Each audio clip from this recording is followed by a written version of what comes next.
Hello everyone, this video is about starting a new worm bin. The first thing you're going to need is a container. I will be using a plastic 100-liter box with a lid. The important thing here is that you have something that is wider than it is deep.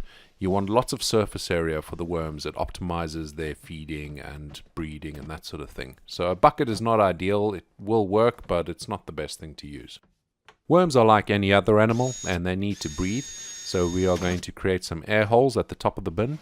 I'm going to create them just under the lip of the bin because this bin will be outside and I don't want the water to get inside the worm bin. Make sure that you clean out all the little plastic bits from the drilling. You don't want this stuff inside your worm compost. The next thing we want to do is prepare the bedding for the worms. So you need something that has a neutral pH, retains moisture well and allows good airflow. So here's a list of things that you could use. I like to use a mix of coconut coir and shredded newspaper and cardboard. You need to make sure that your bedding is damp before you put it inside the container.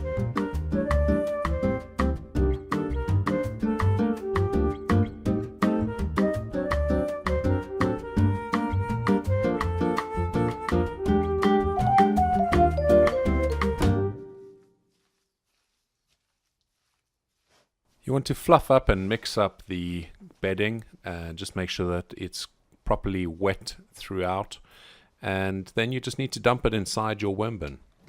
So at this point you just want to dump it all out into your worm bin and spread it around, get it all out of there, spread it around so it layers the bottom of the worm bin.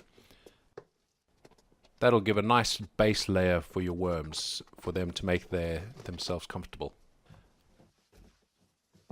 At this point, you want to check the moisture level of the coconut coir. Give it a squeeze. If there's this much moisture and you're just using coconut coir, then it's too wet.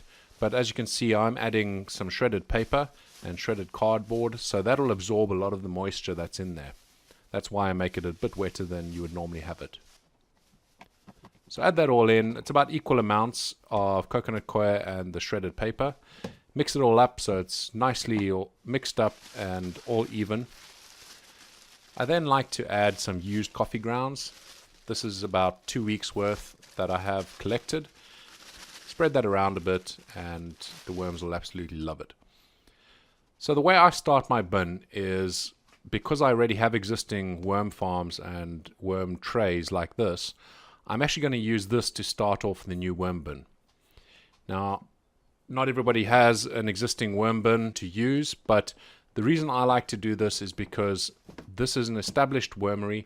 This one has lots of the microorganisms, the beneficial stuff that's going to be breaking down all the food already in there, and it's going to help establish this bin very quickly.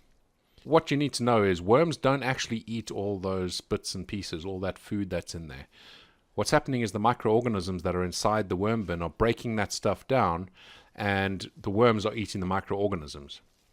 If you don't have an existing wormery that you can use some worms from there in the new bin, then what you need to do is the same as we have up to this point. Lay down the bedding, get that all mixed up, get the moisture right, add in some food scraps like you would normally feed your worms, add that in there. If you can, get some compost and put that in there too. What you want to do is get the ecosystem started. You want to get the microorganisms growing and make a lot of nice food for the worms. And this will make sure that your worms have the best start possible.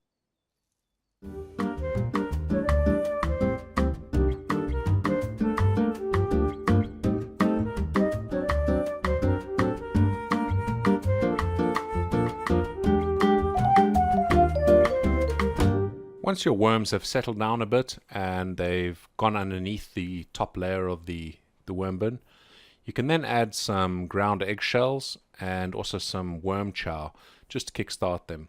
You don't want to add this before the worms have gone under because they won't like the dryness on them. I've made a couple of videos on my worm chow that I make, as well as the ground up eggshells, why we use them. So have a look in the description. I'll post the links down there.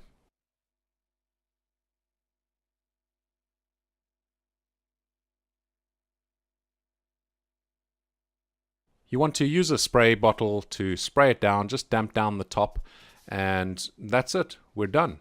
Put the lid on top of the box and put it in its final place where it's going to sit. Time to take this bin outside. It's not the ideal temperature just yet for them, but they're very hardy and they'll be just fine. They'll just work a bit slower than they would normally when the temperature's a bit higher. I hope this video was useful for you. If you have any questions, please put them in the comments below and I'll do my best to answer them. Thanks for watching.